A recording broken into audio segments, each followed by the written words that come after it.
Vaccine নেওয়ার পর রাতে মৃত্যু হয়েছিল শিশুর। বৃহস্পতিবার এই ঘটনা ঘিরে লাটাগুড়ির মালবাজার ক্রান্তির মোড়ে বিক্ষোভ দেখান স্থানীয়রা। মুমূর্ষ পরিবারের পাশে পৌঁছালেন মীনাক্ষী মুখার্জি সহ ছাত্র যুব নেতৃবৃন্দ। পরিবারের অভিযোগ, মেয়াদ পুরনো টিকা দেওয়ায় মৃত্যু হয়েছে 54 দিনের শিশুর। স্বাস্থ্য আধিকারিকরা এই অভিযোগ অস্বীকার করলেও প্রশ্ন রয়ে গিয়েছে, কেননা স্বাস্থ্য কেন্দ্রটি বন্ধ করে দেওয়া হয়েছে। পরিবারের সঙ্গে কথা বলার পর তা নিয়েই প্রশ্ন তোলেন ডিওয়াইএফআই রাজ্যের সম্পাদক মীনাক্ষী মুখার্জি।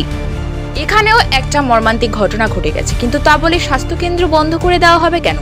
পরিবারের অভিযোগের প্রাথমিক সমর্থন মিলছে স্বাস্থ্য দপ্তরের ভূমিকাতে। শিশুর মৃত্যুর ঘটনাকে ঘিরে বৃহস্পতিবার উত্তাল হয় মালবাজার মহকুমার ক্রান্তি ব্লকের ক্রান্তি মোড় এলাকা। ক্রান্তি মোড় এলাকার একটি স্বাস্থ্য কেন্দ্র থেকে বুধবার ওই শিশুটিকে ভ্যাকসিন দেওয়া হয়। এরপর শিশুটিকে বাড়ি ফিরিয়ে নিয়ে গেলে রাতের দিকে অসুস্থ হয়ে পড়ে।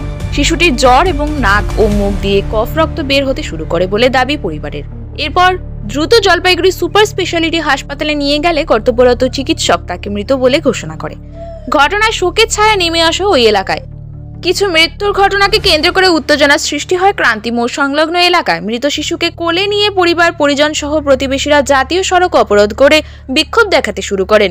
ঘটনাস্থলে পৌঁছায় ক্রান্তি ফাঁড়ি থানার পুলিশ। পরিবারের তরফে অভিযোগ তোলা হয়, ভ্যাকসিনের পার্শ্ব প্রতিক্রিয়ার কারণেই শিশুটির মৃত্যু হয়েছে। ঘটনাস্থলে প্রথম অবস্থায় স্বাস্থ্য দপ্তরের কোনো আধিকারিক না আসায় উত্তেজনা আরও বৃদ্ধি পায়। ঘটনাস্থলে ভাঙচুর করা হয় সরকারি যাত্রীবাহী বাস। এরপর ঘটনাস্থলে স্বাস্থ্য আধিকারিক সহ প্রশাসনিক কর্তা ব্যক্তিরা আসেন। সেন্টারে যেটা লাটাগুড়ি ক্রান্তি মোড় সেন্টারে, তাহলে 3টা ইনজেকশন দেওয়ার পরে এরকম হয়েছে। আমি এখন ওইটার শাস্তি চাই।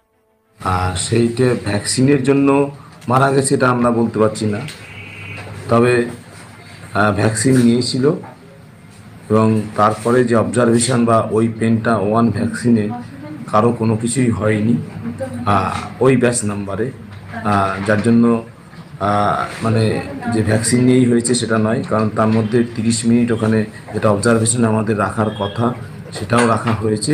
ফিজিক্যাল বা কোনো ক্লিনিক্যালি কোনো ইলনেস তার ছিল না। তারপরে বাচ্চাটা বাড়িতে যায় এবং রাত্রিতে ঘুমানোর পর রাত্রি মোটামুটি আমি যেটা আমার যেটা শোনার কথা রাত 2টো নাগাদ।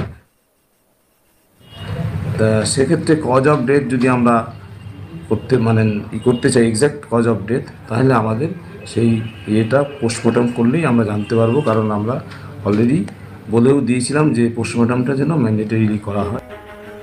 ভ্যাকসিনটা নেওয়ার পরই অসুস্থ হয়ে পড়েছে। এখন পরিবারটা তো যা হারালো,